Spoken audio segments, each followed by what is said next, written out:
hari ini presentasi ya. Masing-masing kelas presentasi ya. 2 kelas ya presentasi ya. Halo. Izin Bu,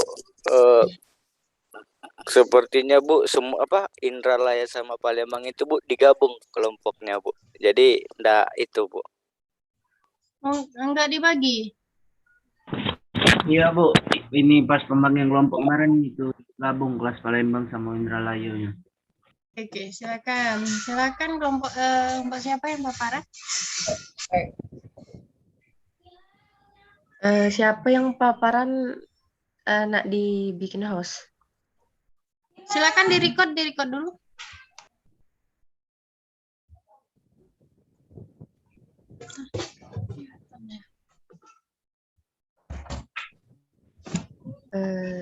Izin siapa yang share screen-nya?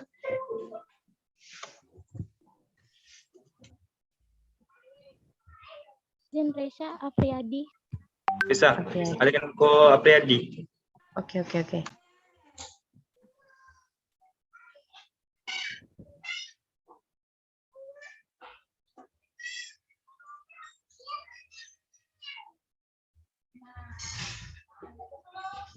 Halo, silakan di-record.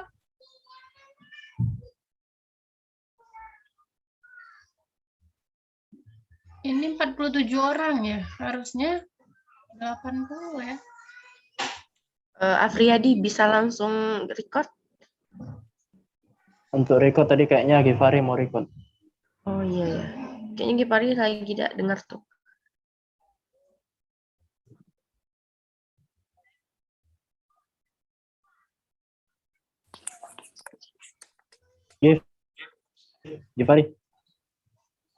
Givari recordnya buka dari ini ya, dari Abuse ya. Berarti enggak dari Zoom ya.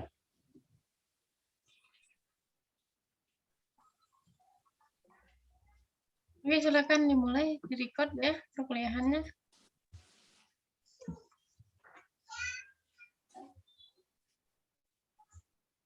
Halo Nak, silakan.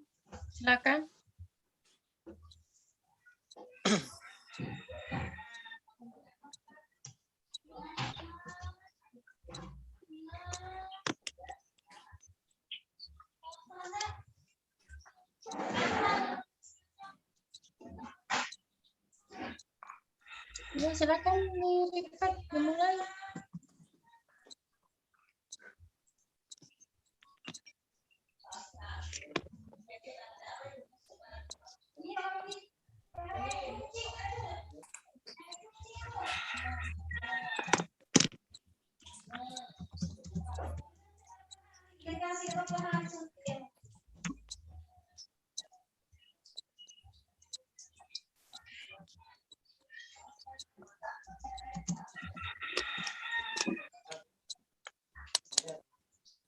Halo. Udah di-record ya, Givari?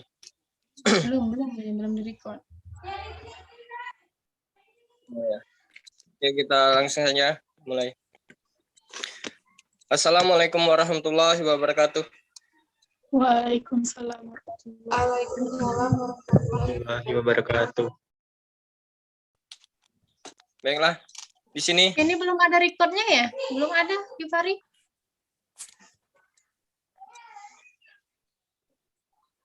Oh, kelihatan jadi ya recordnya ya? Oke, ya.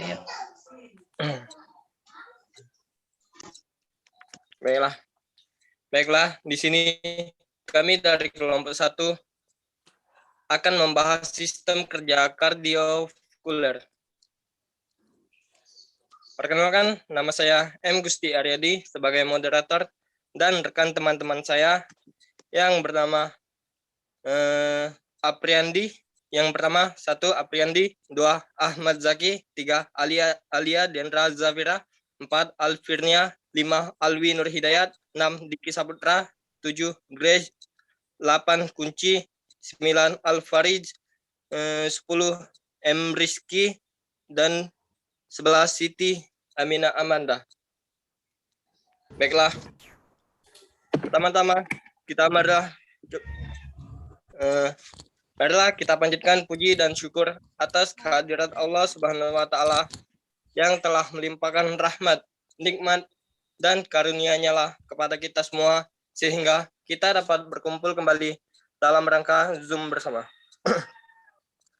Salawat serta salam tak lupa kita curahkan junjungan Nabi besar kita, Nabi besar Muhammad Shallallahu Alaihi Wasallam, yang mana para sahabatnya, pengikutnya dari dahulu hingga akhir zaman kelak. Sebelum memulai presentasi kita, marilah kita mengucapkan lafaz basmalah. Bismillahirrahmanirrahim. Selanjutnya, silakan kepada kelompok 1 memaparkan atau membacakan hasil diskusi dari kita.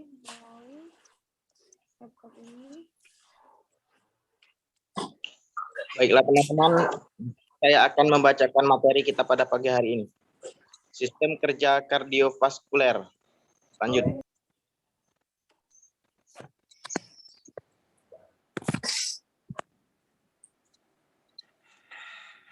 Api bawa api.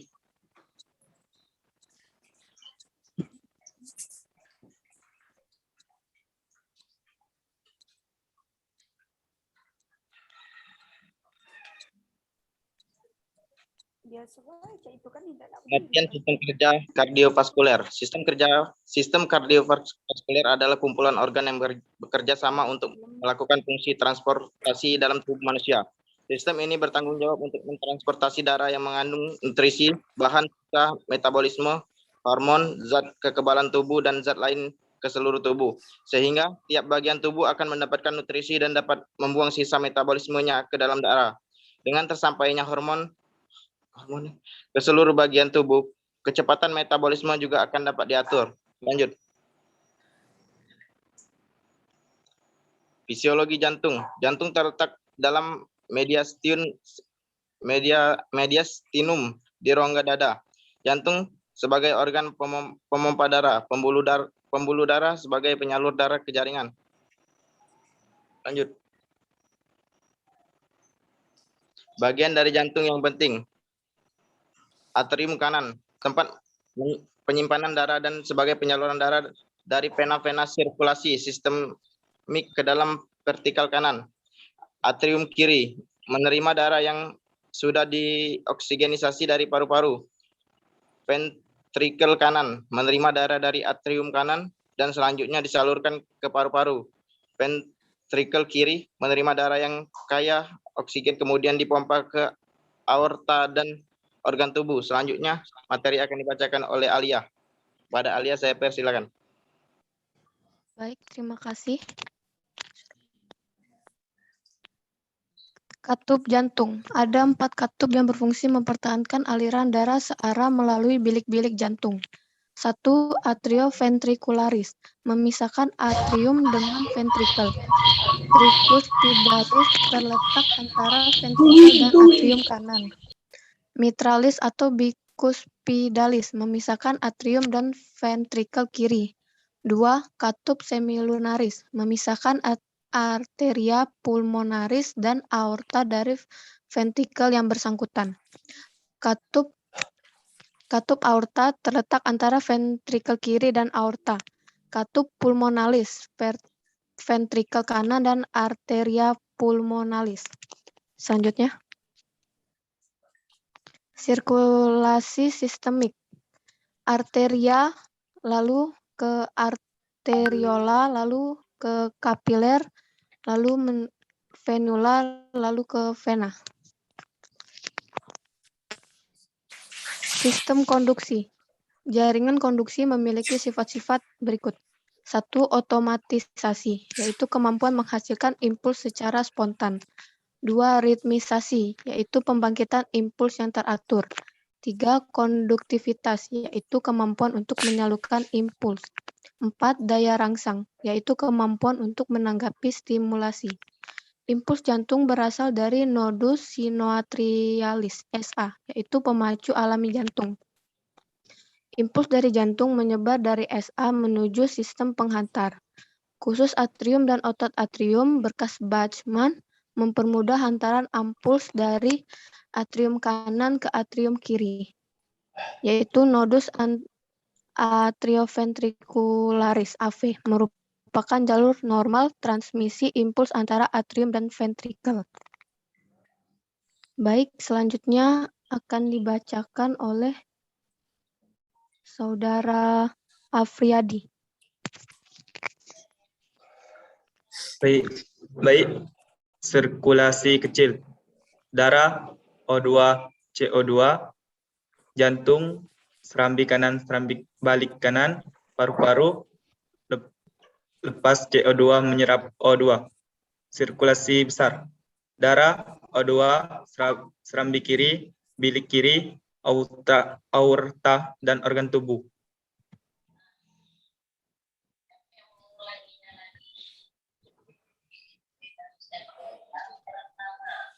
Fase-fase sirkulasi jantung. Mid diastole, atrium dan vertikal atau istirahat, darah pena, antrium, katup avi, ventrikel. Diastole lanjut, yaitu deplorasi menyebar mel antrium dan berhenti pada nodus avi, yaitu otot antrium kontraksi. 3. Sistole awal, yaitu deplorasisasi menyebar dari nodus avi ke myokardium, ventrikel kontraksi, tek antrium, katup avi menutup atau menimbulkan bunyi. 4. Sistole lanjut, setelah tek vertikel besar, tek dalam pembuluh darah, lanjut ketup simulnasir, membuka sirkulasi pulmonalis dan sistemik. 5. Diastole awal, gel repolarisasi menyebar mel. Itu dibacanya sistol, diastol, bukan diastole ya. Sistol, diastol. Sistol, diastol awal, gel repolarisasi menyebar mel miakrium, vertikal atau istirahat, dek dari antrium, ketup simularisasi, tertutup atau berbunyi jantung kedua. Gangguan yang terjadi pada kardiovaskular. 1. Aterosklerosis, menimbulkan lipid, endapan kalsium, fibrinogen sehingga mempersempit lumen pembuluh darah.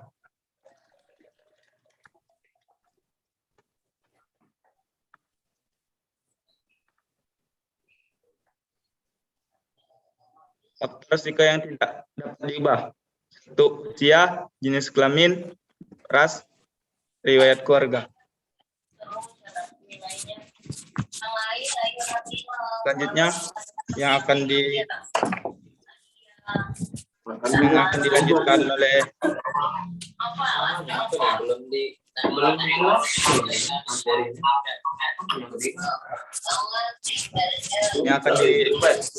Alvinia. Padanya kami persilakan. Risiko yang dapat diubah. Di dalam. 2. Merokok. 3. Homocysteine, produk antara metionin, cysteine. 4. Obesitas. 5. Diabetes. 6. Gaya hidup atau kurang gerak. 7. Stres atau psikososial. Oke, next.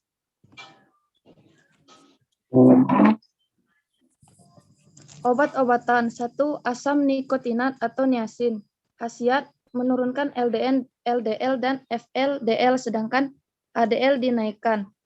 ES, muka memerah dan rasa panas, gatal-gatal, nyeri kepala, iritasi kulit. Dosis 3 kali 100 mg pada saat makan, maksimal 2-9 gram per H. 2. Klorofibrat atau arterol liposol, menurunkan FLDL sedangkan terhadap LDL rendah. ES paling sering gangsal pencernaan, ngantuk, stimulasi nafsu makan, resiko batu empedu dan radang empedu, interaksi dengan porus furosemide, dan antidiabetik oral efeknya. Dosis permulaan 500 mg per H berangsur dinaikkan 3-4 kali 500 mg DC per PC. Interaksi antikoagulan, antidiabetes oral, efek antikoagulan, efek obat antidiabetes oral. Oke, next. 3. Gemifibrosil, lopid liposil, idem klorofibrat, dosis 2 kali 600 mg per setengah jam. AC pemeliharaan 900 sampai 1500 mg per H. Interaksi efek aminofilin meningkat. 4. Simvastatin atau Zocor, ES umumnya rambut rontok, gang psikis, dan kerusakan hati. Dosis permulaan 10 mg malam hari dinaikkan ada 40 mg selama 4 minggu. 5. Untuk menurunkan kadar homocysteine, AS folat 0,4 sampai 1 mg per H. Vitamin B6 20 sampai 50 mg dan vitamin B12 0,5 sampai 1 mg. Oke, selanjutnya akan disampaikan oleh Saudari Grace.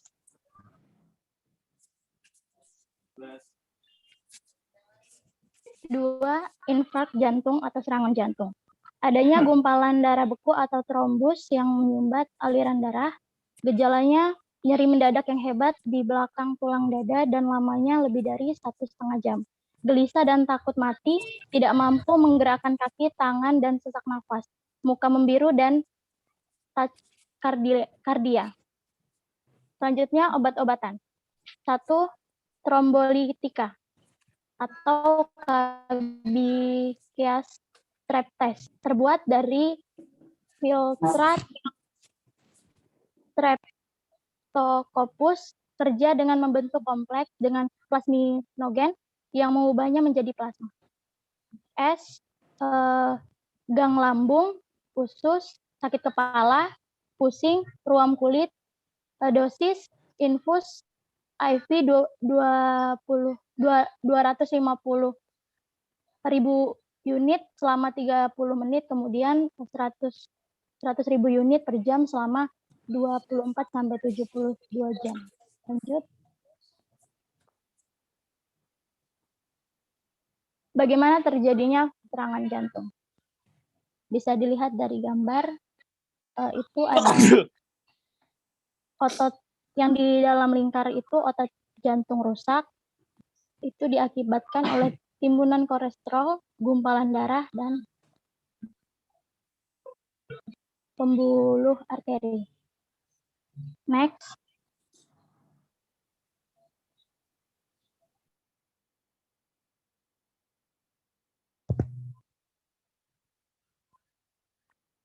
Dua, orokinase. Enzim yang dihasilkan dari biakan jaringan sel ginjal manusia. Dosis IV 250.000 UI dalam lar NaCl atau glukosa selama 15 menit, lalu 100 sampai 250.000 UI per jam selama 8 sampai 12 jam. Interaksi antikoagulan, efek antikoagulan. 3. Analgetika narkotik. Morfin dosis 3 sampai 6, 10 sampai 20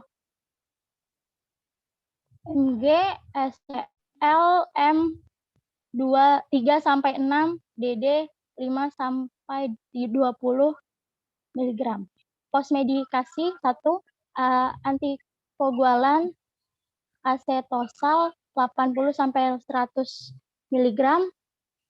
2. Beta blocker propranolol 3 40 mg selama 2 sampai 4 minggu. Ketiga, antilipomika atau simvastatin 10 sampai 40 mg per H. Selanjutnya akan dibacakan oleh Saudara Ahmad Zaki.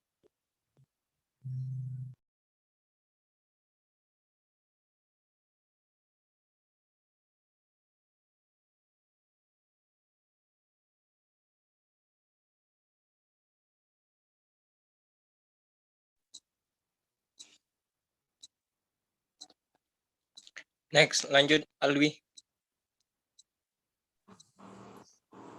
Baiklah, terima kasih moderator. 3. Angina pectoris, yaitu serangan nyeri hebat di bawah tulang dada yang seringkali menjalar ke kedua pundak. Ada kalanya ke leher, lengan, yang dirasakan sangat berat, terutama timbul jika mengeluarkan tenaga. Lamanya serangan antara 5 dan 30 menit. Jenis-jenis angina. A. Angina stabil, yaitu penciutan arteri jantung atau stenosis terjadi selama atau sesudah mengerahkan tenaga. B. Angina instabil, yaitu angina stabil yang mendadak sangat memperburuk dan dapat menimbulkan infark. C. Angina varian, yaitu kejang sementara arteri jantung. Serangan nyeri timbul dengan spontan dalam keadaan istirahat, kebanyakan di malam hari. Lanjut. Obat-obatan. A. Vasodilator koroner. 1. Nitrogliserin. Terdiri dari A. Isosorbit dinitrat atau kedokard retard isomek retard spray. Contohnya nyeri kepala, tasikardi, pusing, nausea, muka pucat, dengan dosis tablet sublingual 5 mg, interval oral 3 DD 20 mg, DC maksimal 80 mg, spray 1,25 sampai 3,75 mg 1 sampai 3 semprotan. Interaksi INH, diclofenac, erythromycin, efek isosorbit.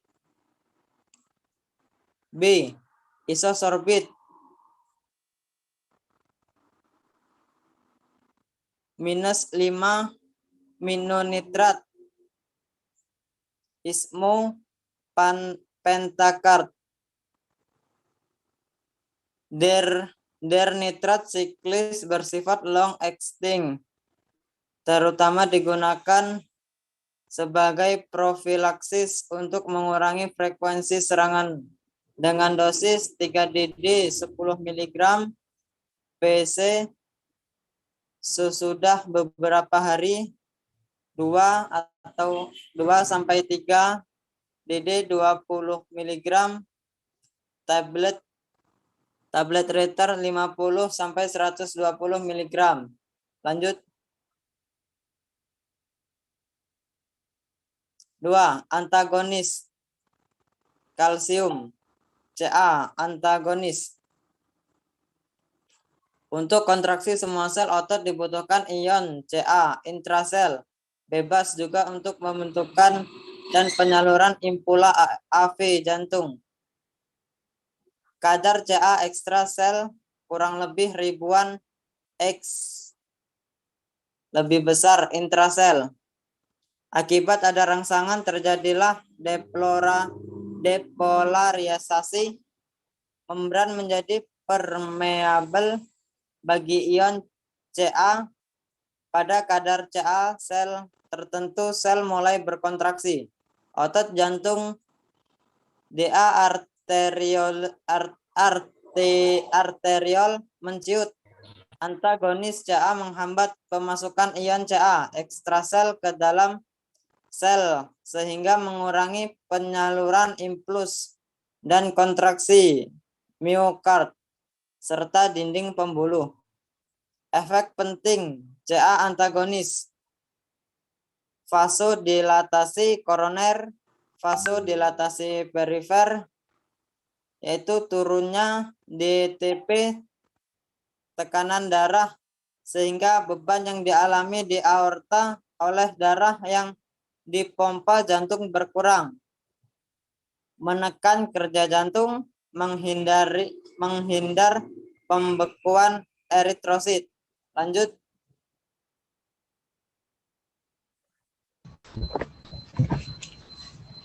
Nifedipine.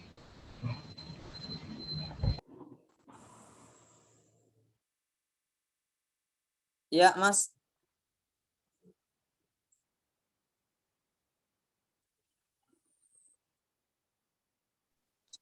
Ya, Zaki, baca Zaki.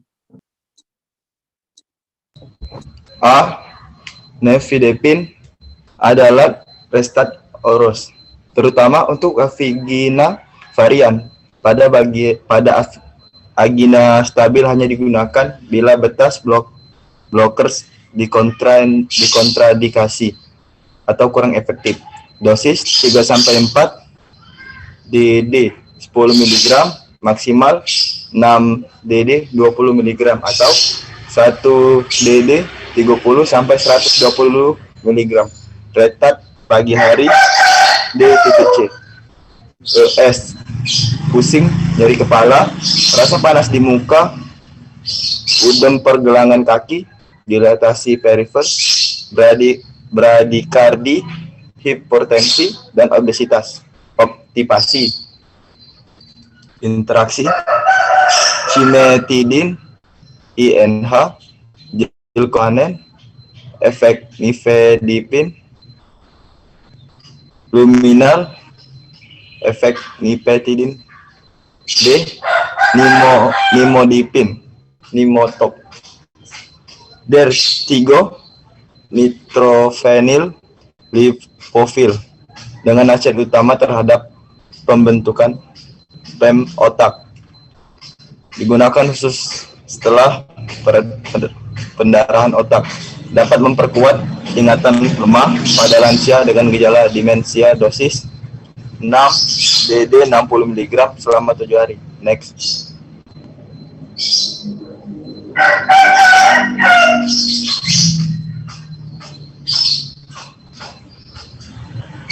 Next, moderator.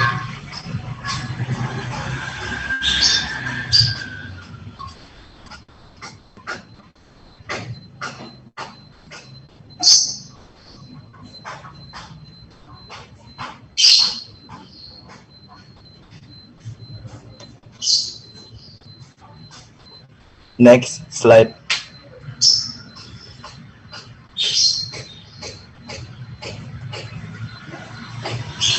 Dua, amlodipin, Norvax, Versivax.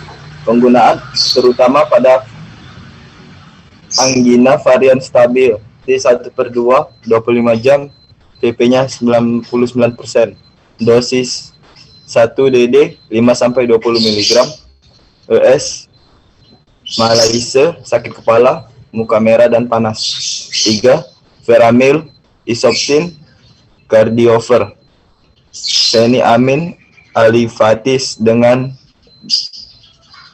pelnitrit min CN, digunakan untuk angina varian dan stabil. Dikontraindasikan penggunaannya dengan beta blocker karena dapat menimbulkan gangguan penyaluran AF kuat, hipertensi, dan gagal jantung. PP 90%, T1/2, 4,5 sampai 12 jam.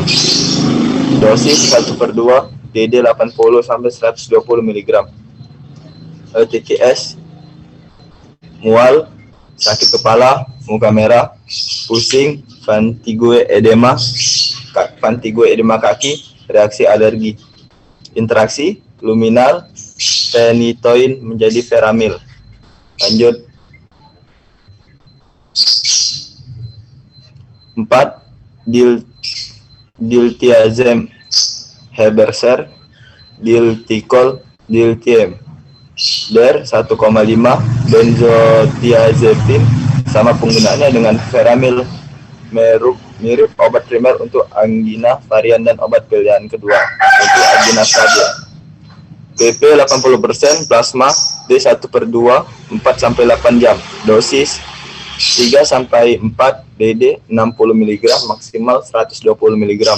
ES brandycardia, malaise, sakit kepala, muka merah dan panas. Gangguan sel cerna. Interaksi Diclofenac, INH, caritomycin ke efek di chiasm. Next, B. Beta blocker, memperlambat pukulan jantung, bradycardia, sehingga mengurangi kebutuhan oksigen myocard. Bekerja dengan mengikat secara reversibel pada reseptor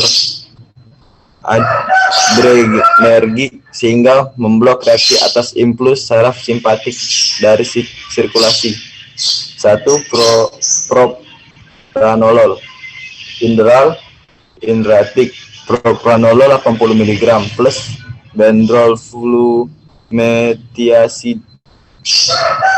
Resor B di usus baik, tapi FPL besar, berkaitan dengan protein plasma, PP 90%, T1/2 banding 3/6 jam, 3 sampai 6 jam. Dosisnya 2 sampai 3 40 mg, DC bila perlu dosis dinaikkan 320 mg, dosis pemeliharaan 2 sampai 3 DD 80 mg selama 2 tahun. ES bradikardi, mual, muntah, diare, rasa lesu, depresi, dan halusinasi, rasa dingin di jari kaki dan tangan. Interaksi ciprofloxacin,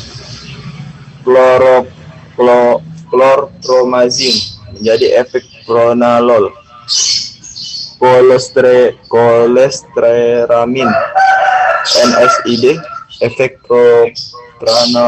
propranolol. Next.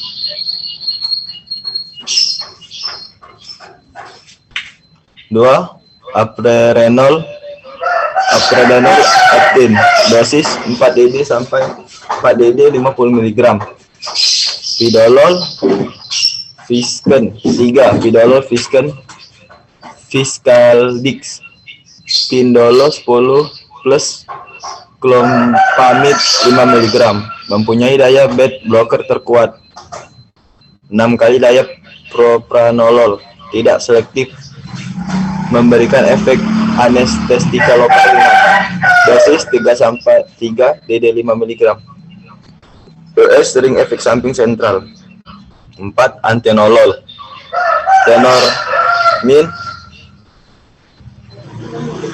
tenoret, antenolol 50 sampai 100 mg ditambah chlortalidon 12,5/50 mg. Sangat kardioselektif tanpa efek lokal anestetik, bersifat hidrofil sehingga efek sentralnya minimal. Dosis 1 sampai 2 DD 100 mg. Lanjut yang baca.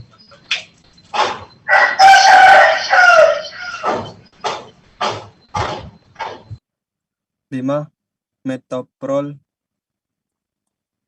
atau selopenselozok, derivat atenolol, kardioselektif, tidak memefek anestetik lokal, bersifat lipofil, SHG, memefek samping sentral.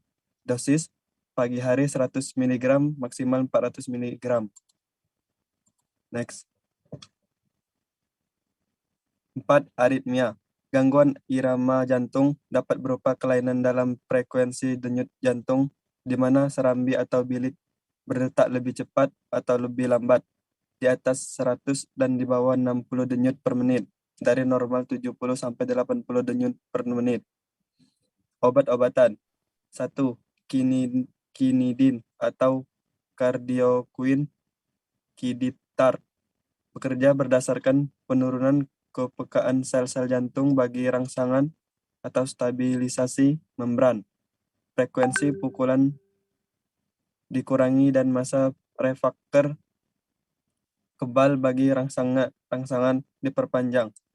Penyaluran impuls diperlambat, daya kontraksi dikurangi, digunakan untuk takikardia supraventricularis, dosis 3-4 DD 200-400, retard 2 DD 750 mg. IS, gangguan lambung usus alergi kulit, anemia, Parkinsonisme atau nyeri kepala, pusing, gangguan penglihatan, demam, kuping berdengung, interaksi, antikoagulan, phenytoin, efek kinidin. Next.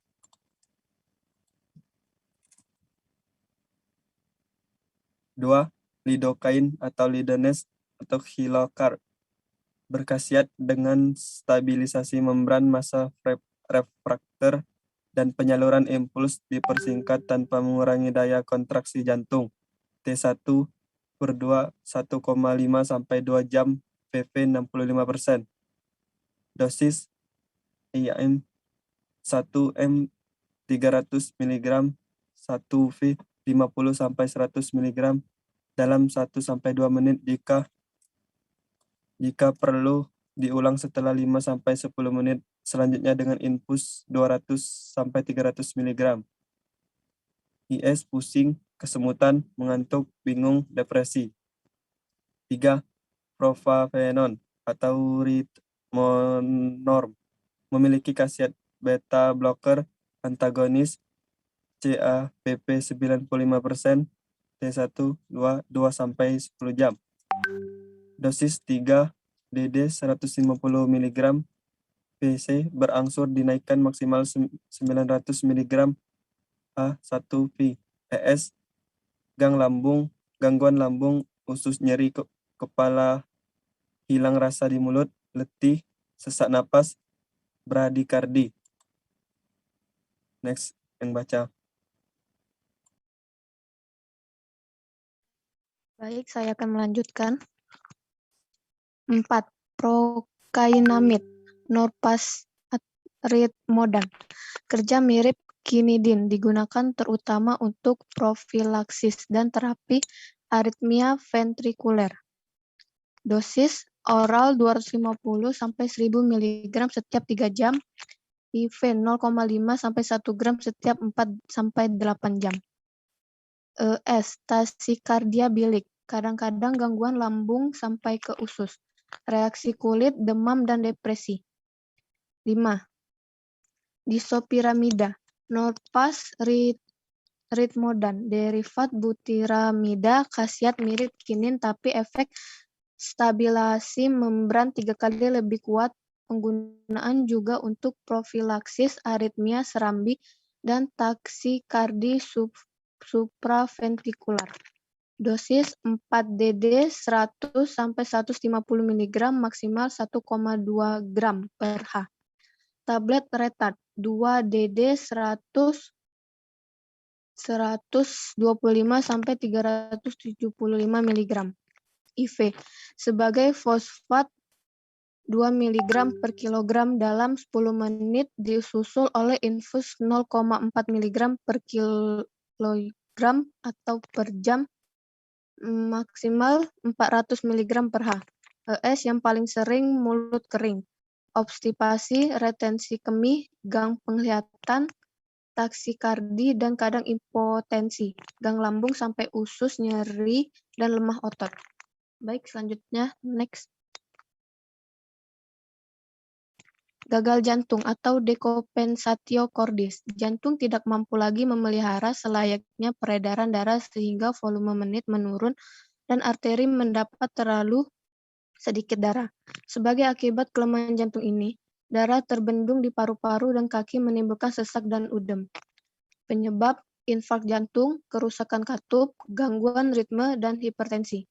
Penanganan banyak istirahat, pembatasan asupan garam, pengobatan dengan diuretik. Baik, selanjutnya yang membaca yaitu Saudara Kunci.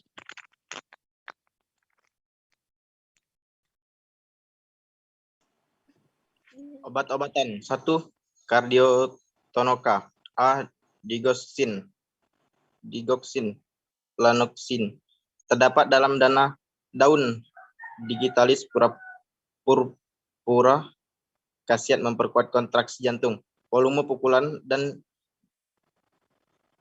diuresis diperbesar, serta jantung yang membesar mengecil lagi. Penggunaan terutama pada dekompensasi jantung dan fibrilasi serambi dengan ritme bilik pesat. Dosis O 0,25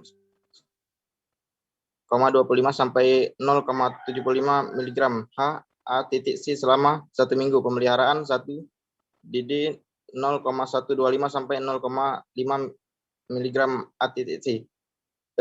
TTS, mual, muntah, diare, dan nyeri perut. Letih, kekacauan, gelisah, dan konvulsi. Interaksi difeksilat digoksin. Lanjut. 2. Dopaminergika. A. Dopamin, dobutamin. Pada dosis rendah bekerja terdapat reseptor DA1, otot polos jantung, otak dan ginjal dengan efek vasodilatasi dan pendarasan sirkulasi ginjal. Pada dosis tinggi bekerja secara tak langsung terhadap reseptor alfa-1 adrenergic dengan efek vasokonstriksi dan meningkatkan TD. Digunakan terutama pada keadaan shock antara sesudah infark jantung dan bedah jantung terbuka, dan juga dekompensasi yang bertahan. Dosis infus I.V pada shock 1 sampai 5 mg kilogram menit dan secara bertahan dinaikkan. Ada dosis pemeliharaan 20 mg sampai 20 mg kilogram per menit. ES, gang ritme, nyeri, nausea, muntah, dan rasa sesak. B. Dobutamin, Dobutrek, derivat sintetis. Penggunaan sama dengan dopamin bekerja memperkuat daya kontraksi jantung akibat stimulasi reseptor beta-1 dengan peningkatan volume pukulan. Volume menit juga diperbaiki. Dosis infus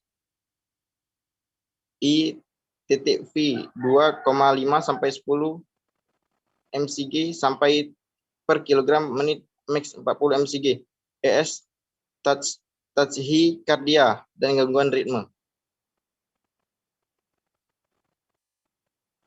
Terima kasih. Baik, saya kembalikan kepada moderator. Oke, terima kasih. Nah, itulah hasil diskusi dari kelompok kami. Selanjutnya, masuk sesi pertanyaan atau sesi tanya jawab. Nah, untuk sesi tanya jawab kita bagi menjadi 2 sesi. Yang pertama, kita berikan kesempatan untuk 3 pertanyaan. Dan sesi kedua, kita akan berikan secukupnya tergantung waktu. Oke, kita buka sesi pertama. Silakan kepada teman-teman yang ingin bertanya. Langsung raise hand aja. Oke, silakan kepada M. Rifki. Terima kasih atas kesempatannya kepada moderator. Izin bertanya, perkenalkan dulu, nama saya M. Rifki, saya berasal dari kelompok 3 kelas Indralaya. Baiklah, dalam suatu kasus yang terjadi di daerah saya, yaitu ada yang masih berkaitan dengan gangguan pada kardiovaskular atau peredaran darah, yaitu kasus kebocoran pada jantung. Nah, dalam kasus ini sangat bahaya sekali gangguan pada saat adanya kebocoran pada jantung ini mengakibatkan, bahkan akibat paling fatal dari gangguan tersebut ialah kematian. Nah, yang perlu saya pertanyakan di sini yaitu yang pertama, apa sih yang dimaksud dengan kebocoran jantung itu? Kemudian apa aja sih gejalanya agar kita bisa mengetahui bahwa adanya gangguan tersebut pada diri kita? Gejalanya, kemudian ketika kita telah terjangkit atau telah mengetahui bahwa kita itu ada gangguan yang namanya kebocoran jantung tersebut, bagaimana cara mengobatinya?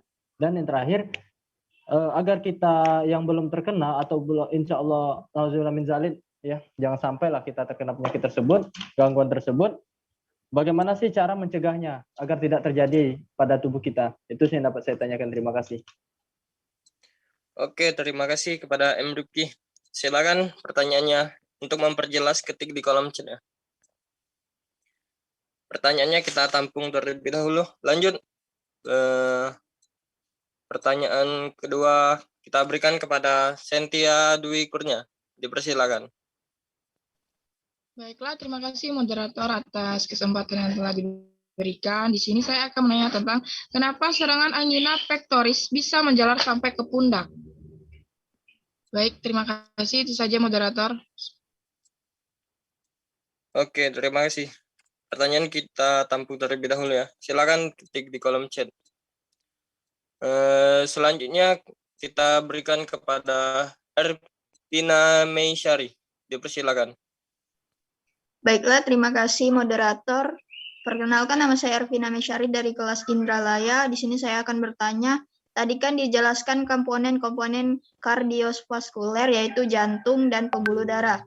Nah, untuk pembuluh darah tadi kan ada pembuluh darah kapiur, pembuluh darah arteri, dan vena. Di sini saya minta jelaskan fungsi dari ketiga tersebut. Terima kasih moderator. Oke, terima kasih. Silakan ketik di kolom chat. Nah, untuk sesi pertama kita tutup terlebih dahulu ya. Berikan kepada kelompok kami untuk mencari jawabannya terlebih dahulu. Jika ada teman-teman ingin membantu jawab, silakan langsung bilang aja. Izin moderator menjawab pertanyaan dari Ervina Mesari. Oke, silakan kepada Alfirni. Oke, tadi jelaskan dari ketiga fungsi pembuluh darah tersebut ya. Oke, jadi untuk pembuluh darah kapiler itu berfungsi sebagai tempat pertukaran nutrisi, udara, hormon, dan metabolit. Nah, untuk pembuluh darah arteri itu berfungsi mengalirkan darah dari jantung ke seluruh tubuh. Pembuluh darah vena itu berfungsi untuk mengalirkan darah kembali ke jantung. Demikian yang bisa saya jawab. Kembali ke moderator. Oke, terima kasih Alfirni. Kepada saudari Ervina, bagaimana jawaban dari Alfirni? Baiklah, terima kasih kepada saudari Alfirnia, cukup dimengerti. Terima kasih moderator. Oke, terima kasih.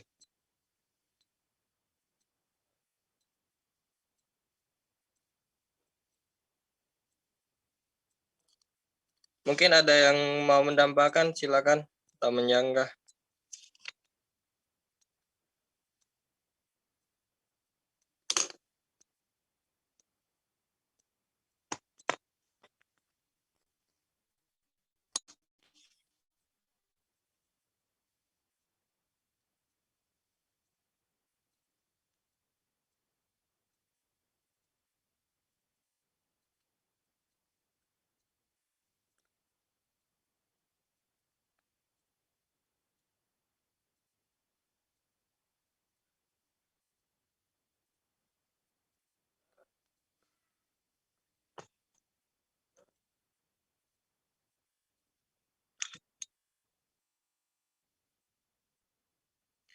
Oke, silakan kepada Givari untuk menjawab pertanyaan dari MVP. Sebentar. Givari kelompoknya bukan ya? Oh, ya itu. Ini kan kelompoknya banyak nih. Masa semuanya nggak ada ya? Yang lainnya ngapain gitu loh. Nggak apa-apa ya, nanti aja ya. Ya. Oke, maaf. Yang lainnya nanti nggak ada kerjaan nanti. Ya, Bu. Lagi kerja ini, Bu, jawabannya, Bu. Tunggu sebentar ya, Bu. Sebanyak itu ya. Ya. Apa sih sebenarnya Givari ya, tapi teman-temannya ini udah banyak ya isinya. Oke. Ya, Bu.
Izin moderator. Ya, silakan kepada Grace. Saya mau menjawab pertanyaan dari saudari Sentia Dwi Kurnia. Pertanyaannya, kenapa serangan angina pectoris biasa menjalar atau berpengaruh sampai ke pundak? Jawaban saya, angina pectoris yang juga dikenal sebagai nyeri dada, angina ini dapat digambarkan sebagai ketidaknyamanan berat, tertekan, sakit terbakar, rasa penuh, serta seperti diremas atau nyeri akibat penyakit jantung koroner. Angina ini juga dapat diduga sebagai nyeri lambung. Angina biasanya dirasakan di dada sebelah kiri, tetapi nyeri dapat menjalar ke bahu, lengan, tenggorokan, rahang, atau pundak. Mungkin itu saja yang bisa saya jawab, moderator. Apakah saudari Sentia mengerti? Sudah memahami?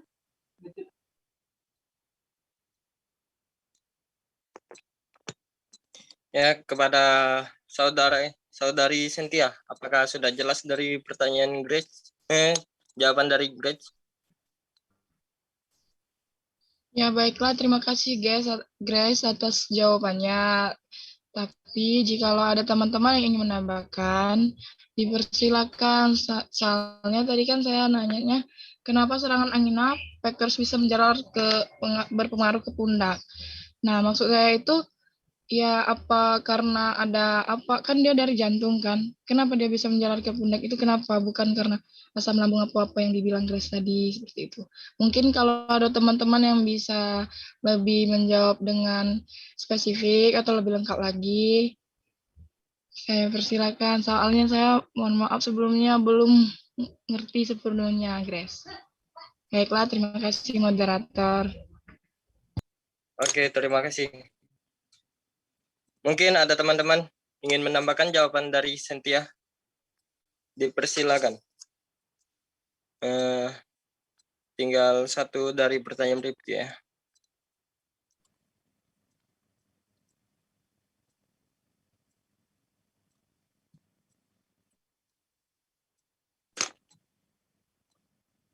Izin moderator menjawab pertanyaan dari M. Rifki. Oke, silakan kepada Diki. Pertanyaannya, apa yang dimaksud dengan kebocoran jantung? Apa gejalanya? Bagaimana cara mengobatinya ketika sudah terjadi? Dan bagaimana cara mencegahnya agar dapat terhindar dari kasus kebocoran jantung? Kebocoran jantung, kondisi jantung bocor merupakan kelainan bawaan atau kongenital, yaitu masalah pada struktur jantung yang telah ada sejak lahir, sehingga akan mengubah aliran normal darah melalui jantung. Meskipun sudah dapat dideteksi sejak bayi, namun bisa saja pengidap jantung bocor sederhana dapat bertahan hidup hingga usia dewasa.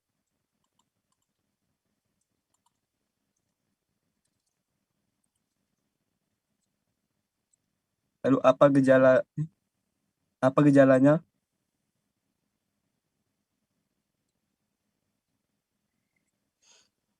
Gejala jantung bocor yaitu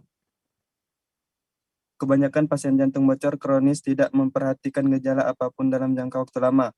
Jika kebocoran makin parah, gejala baru akan muncul. Gejala ini pun akan bertambah dan lebih sering terjadi seiring dengan waktu, yaitu sulit bernapas atau sesak napas, pembengkakan pada kaki atau tungkai atas, mual-mual, denyut jantung meningkat, jantung berdebar-debar atau palpitasi, merasa lelah atau lemas yang tak seperti biasa, pusing, pingsan, dada terasa nyeri seperti ditekan, batuk-batuk terutama saat malam hari, berat badan bertambah drastis.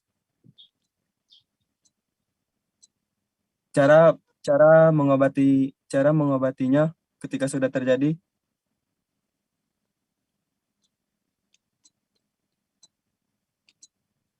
Dalam beberapa kasus ketika gejala tidak berat, jantung bocor tak memerlukan perawatan apapun. Namun penanganan mendesak dilakukan bila gejala sesak yang mengganggu aktivitas kehidupan sehari-hari.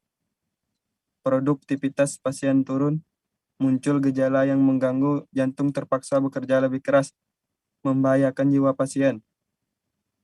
Perbaikan katup jantung dengan anulopstasi, yaitu menggunakan ring untuk mengencangkan atau menguatkan katup yang bocor, mengganti katup dengan katup buatan yang terbuat dari material biologis atau material mekanik buatan sintetik sesuai indikasi, transplantasi katup dengan organ donor dari orang lain.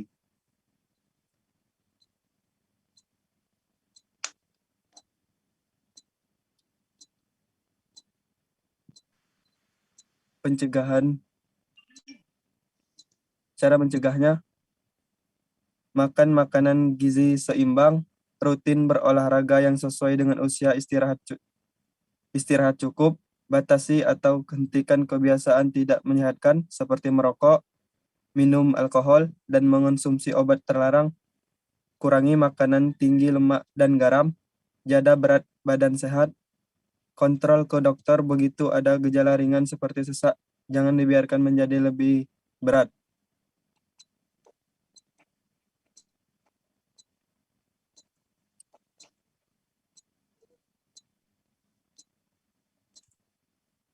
Mungkin itu yang bisa dapat saya jawab, moderator. Kembali ke moderator.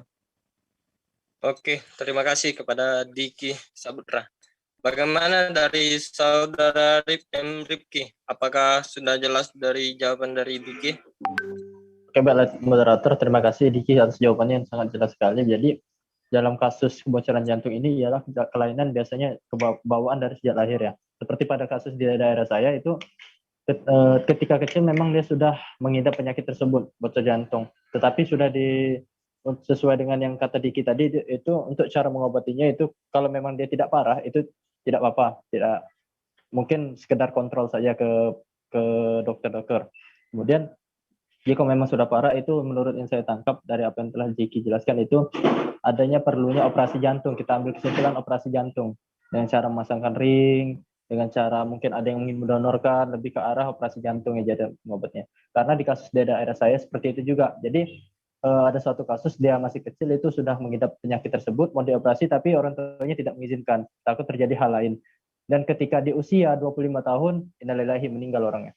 Dan kemudian dia udah punya anak dan anaknya pun sekarang sedang mengidap penyakit tersebut terjadi kepada anaknya. Jadi sesuai dengan apa yang telah dijelaskan tadi, jadi bocoran jantung ini ialah kelainan bawaan sejak lahir. Bisa bawaan dari orang tua, bisa bawaan dari keluarga. Jadi memang sesuai dengan apa yang telah dijelaskan Diki ya. Terima kasih. Yaitu tadi cara mencegahnya sudah dijelaskan sangat jelas sekali, yaitu mengatur pola hidup sehat. Itu saja inti yang saya tangkap. Terima kasih atas jawabannya, sudah sangat puas sekali, sudah bisa dimengerti. Terima kasih, kembali ke moderator. Oke, terima kasih kepada Ripki. Nah, pertanyaan dari Cynthia. Mungkin ada teman-teman untuk lebih memperjelas dari pertanyaan Cynthia. Dipersilakan.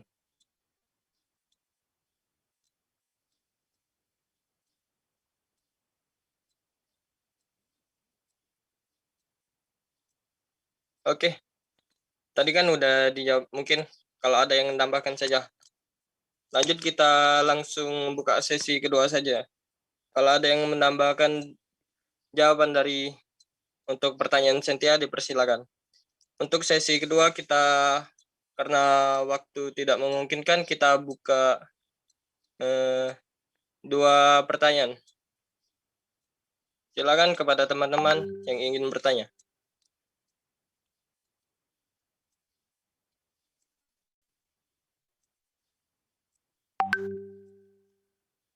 Oke, silakan kepada Putri Pama Irabel untuk bertanya. Baiklah, terima kasih moderator. Di sini saya izin bertanya, apa penyebab terjadinya henti jantung saat berolahraga? Itu saja moderator, nanti akan saya tulis di kolom chat. Terima kasih. Oke, terima kasih. Satu lagi kepada teman-teman yang ingin bertanya.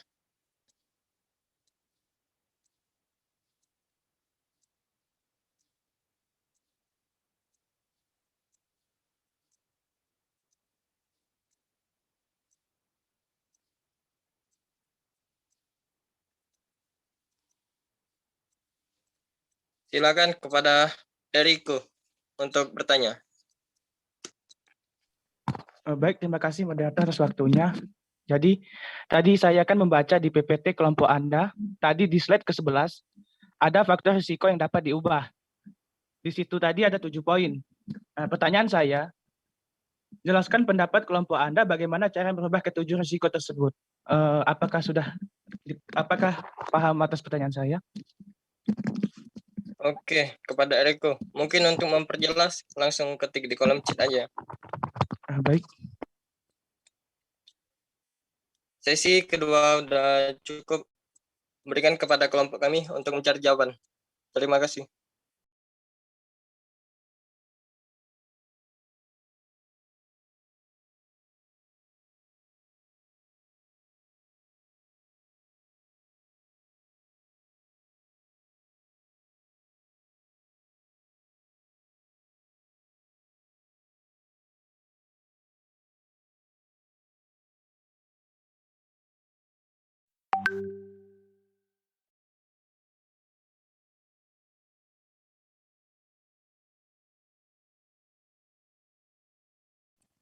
Izin moderator menjawab pertanyaan dari Putri Fatma Irabel. Oke, silakan kepada Diki.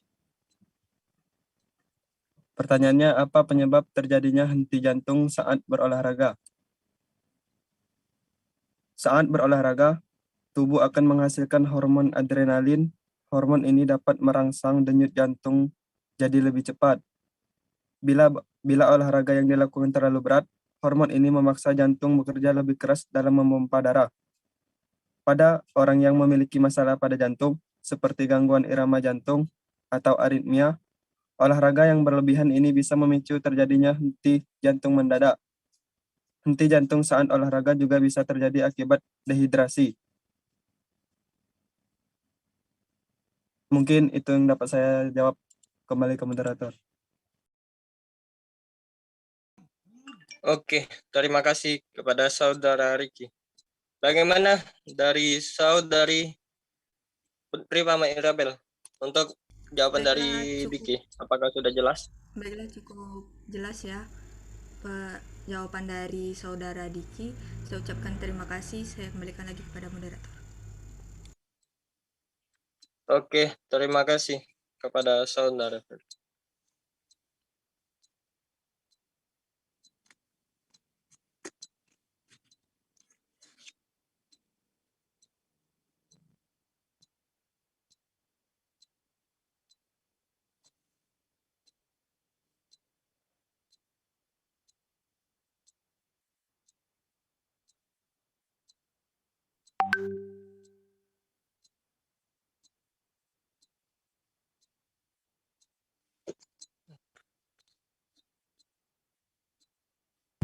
Izin moderator menjawab pertanyaan dari Eriko. Ya, silakan kepada saudari Alfirnia. Pertanyaannya, tadi kan saya membaca di PPT kelompok Anda tadi di slide 11 ada faktor risiko yang dapat diubah. Pertanyaan saya, jelaskan pendapat kelompok Anda bagaimana cara merubah ketujuh risiko tersebut. Cara merubahnya yaitu dengan menerapkan pola hidup sehat dengan mengurangi makanan berkolesterol tinggi serta melakukan olahraga secara rutin, berhenti merokok dan mengurangi konsumsi minuman keras. Demikian jawaban yang bisa saya sampaikan. Oke, kepada Eriko, apakah sudah jelas dari jawaban dari Alfirnia? Baik, terima kasih atas jawabannya, sudah cukup jelas. Oke, terima kasih. Nah, tinggal satu dari pertanyaan Cynthia tadi. Mungkin ada yang lebih memaparkan lebih jelas untuk memperjelas dari pertanyaan Cynthia. Izin moderator. Silakan kepada Rizky. Ingin menambahi jawaban dari pertanyaan dari Cynthia tadi ya. Silakan.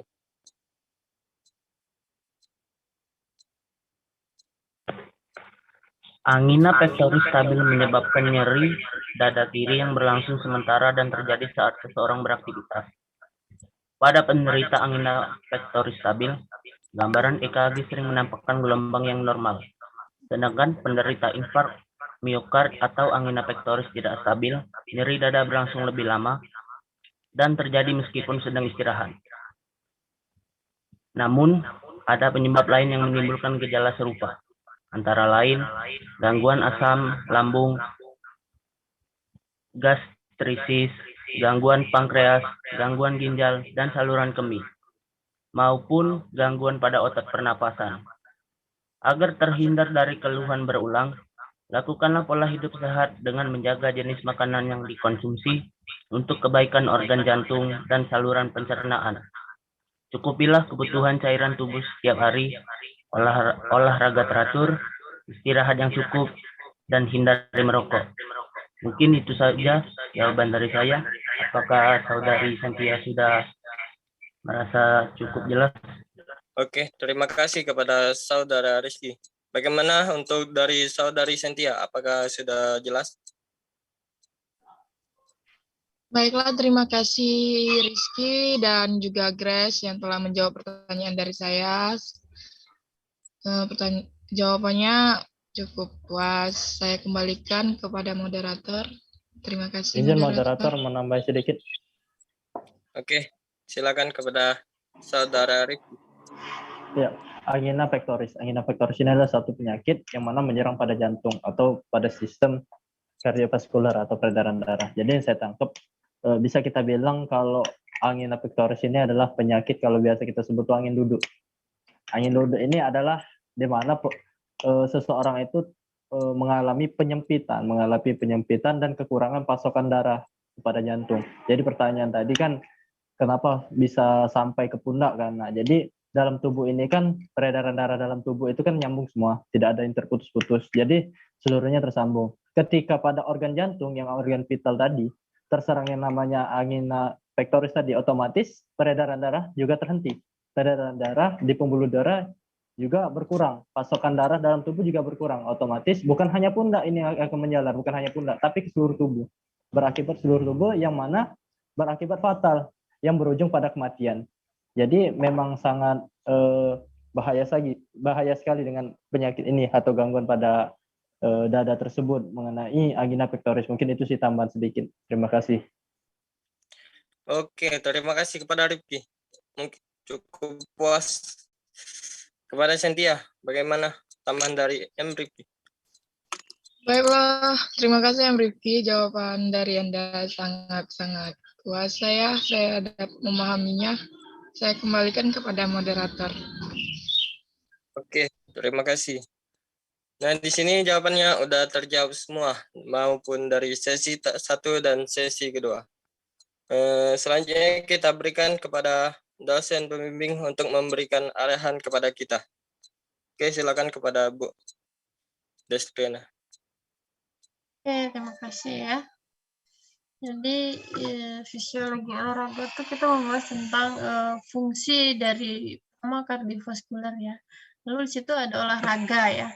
Ada olahraga di sana. Jadi maksudnya fungsi kardiovaskular jika kita melakukan olahraga rutin. Misalnya, ini kita udah bahas tentang fisiologinya secara umum ya. Misalnya fungsi jantung itu apa, memompa darah, sedangkan pembuluh darah adalah tempat mengalirnya darah segala macam ya.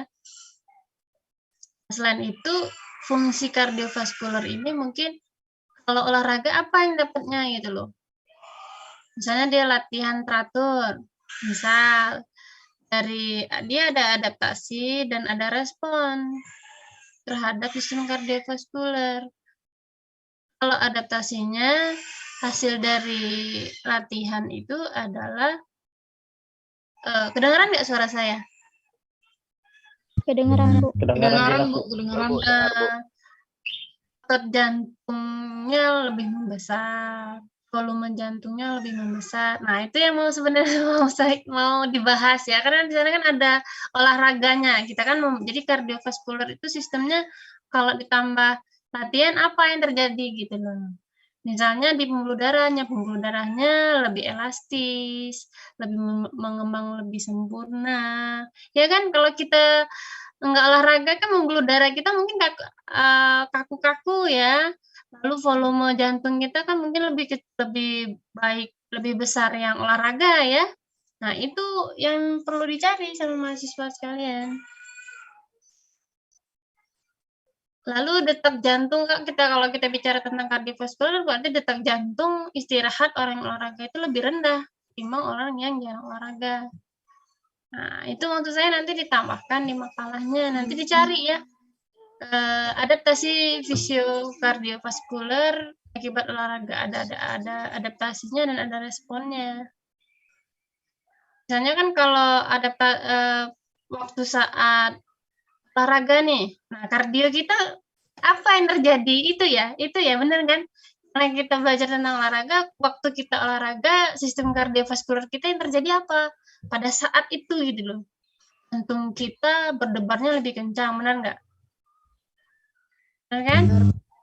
Aliran darah lebih deras, diastolnya tinggi, ya. Maksud saya itu yang kita bahas tadi. Oh, karena olahraga yang terjadi dalam tubuh kita pada saat latihan apa, setelah latihan apa gitu loh. Ya, mahasiswa sekalian ya. Tadi nggak ada yang salah, ada bagus diskusinya ya. Tapi hanya menambahkan itu, selain fungsinya sebagai pompa darah adalah jantung, pembuluh darah ya. Jadi komponen 3 besar dari kardiovaskular adalah jantung, pembuluh darah, dan satu lagi apa? Darah ya. Jadi 3 itu. Jadi nanti dilihat dari 3 komponen itu, misalnya dari latihan apa? Misalnya pada saat waktu latihan terjadi pecahan hemoglobin, sehingga kadang-kadang waktu kita sehabis olahraga tuh kencing kita tuh rada-rada merah gitu, atau pekat-pekat. Nah, itu akibat dari olahraga. Itu yang mau kita bahas tadi, saya antusiasnya ke sana tadi ya. Nah, nanti lain kali minggu depan ya, misalnya sistem, apalagi minggu depan ya? Misalnya respirasi ya, misalnya ya, sistem respirasi. Nah, itu kerja paru kita tuh ngapain gitu loh. Misalnya kenapa kita jadi waktu olahraga tuh ngap-ngap, kenapa gitu loh. Kalau kita normal, ngapain gitu ya, bener kan? Itu yang harusnya kita bahas tadi. Saya kalau kita seru di situ dapatnya seru sekali gitu loh ya. Nanti tolong diperbaiki saja, nanti bukan diperbaiki, ditambahkan saja nanti di makalahnya ya. Jadi fisiologi kardiovaskular akibat dari pengaruh latihan atau berolahraga ya.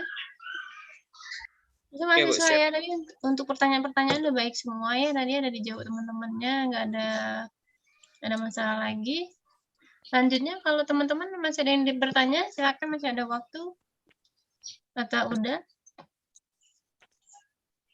Cukup?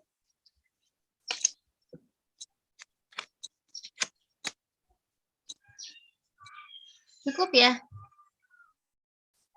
Kalau cukup silakan disimpulkan nah. Oke, itu Bu. Tadi saya bagi di grup, udah masuk belum? Udah. Udah ada ya? Oke. Dipasang ya hari ini ya. WA atau share di media sosialnya. Silakan ditutup ya. Oke. Mungkin itu saja ya teman-teman. Mengenai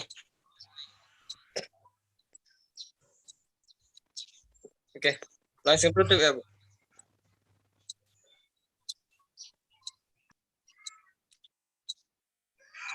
Izin disimpulkan dulu Gusti.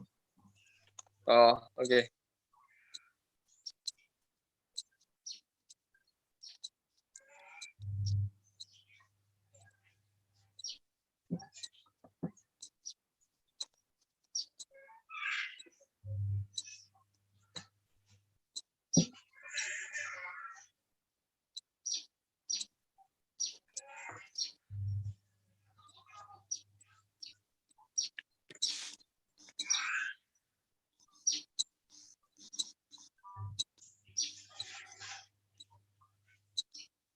Oke, di sini saya akan menyimpulkan dari materi kita. Dengan demikian dapat dilihat bahwa sistem kardiovaskuler memiliki fungsi utama untuk mentransportasikan darah dan zat-zat yang dikandungnya ke seluruh bagian tubuh. Sistem kardiovaskuler merupakan sistem tertutup, artinya darah yang ditransportasikan akan berada di jalan jantung dan pembuluh darah, tidak dialirkan ke luar pembuluh darah. Pertama adalah pembuluh darah yang meninggalkan jantung atau arteri, dan pembuluh darah yang menuju jantung atau vena. Latihan olahraga aerobik bermanfaat untuk meningkatkan dan mempertahankan kesehatan dan daya tahan jantung, paru-paru, peredaran darah, otot-otot, dan sendi-sendi. Daya tahan kardiorespirasi yang tinggi menunjukkan kemampuan untuk bekerja yang tinggi, yang berarti kemampuan untuk mengeluarkan sejumlah energi yang cukup besar dalam periode waktu yang lama. Ada beberapa keuntungan bagi olahraga yang memiliki ketahanan yang baik. Antara lain, 1. Menambah kemampuan untuk melakukan kerja secara terus-menerus dengan intensitas tinggi dalam jangka waktu lama. 2. Menambah kemampuan untuk memperpendek waktu pemulihan. 3. Menambah kemampuan untuk menerima beban latihan yang lebih berat dan bervariasi. Oke, itulah dari kesimpulan dari mengenai materi kita pada hari ini. Dengan berakhir kesimpulan, berakhir pula diskusi kita pada hari ini. Kepada teman-teman, mohon maaf jika ada kata-kata yang salah. Kepada Allah saya mohon ampun. Saya akhiri, wabillahi taufiq wal hidayah. Wassalamualaikum warahmatullahi wabarakatuh. Waalaikumsalam warahmatullahi wabarakatuh. Oke, Ibu izin live ya. Assalamualaikum semuanya. Waalaikumsalam warahmatullahi wabarakatuh. Bu, mohon izin Bu, kita Ya, dokumentasi nggak dulu, Bu, ya. didokumentasikan, Bu. Ya, kita baik. Ambil dokumentasi ini pertemuan 9 baru ya? Baru Iya, Bu, pertemuan 9, Bu. Dokumentasi ya, berarti minggu depan kalau bisa kita 2 pertemuan ya. Oh, langsung 2 pertemuan gitu, Bu, ya. Ya, jadi persiapan aja kelompok yang materi paparannya berarti 2 kelompok ya, satu-satu. Jadi 1 minggunya kita 2 kali ya. Bisa Oke, atur Bu, siap. waktunya, bisa kalian hari Rabu dan Jumat loh. Oke, jadi nggak 1 hari, Bu, ya. Jumat, Bu, ya. Nggak boleh. Ya. Jadi Rabu kalau hari Jumat ini mungkin kalian nggak cukup waktu ya buat makalahnya. Jadi kita mulai Jumat depan ya. Rebu dan Jumat depan kita mulai 2 kali pertemuan ya, seminggunya ya. Jumatnya jam silakan nggak apa, silakan screenshot aja. Jam berapa Jumatnya? Jam 9:30 aja lah ya, atau jam 9 ya. Oke, Bu, siap. Jam 9 aja ya, satu, semuanya ya. 1, 2, 3. 2. 1, 2, 3. 3. 1, 2, 3. Oke, selesai, Bu. Ya, jam 9 aja ya. Kalau bisa Jumat ini, kalau siap bisa kita. Belum, Bu, belum siap, Bu. Belum siap ya udah minggu depan ya. Oke, siap. Minggu depan ya kita mulai 2 kali pertemuan ya. Oke ya, ada ya Ibu Liv ya. Assalamualaikum. Ibu, makasih, Bu. Waalaikumsalam warahmatullahi Sama-sama. wabarakatuh. Makan dodol. Makan dulu.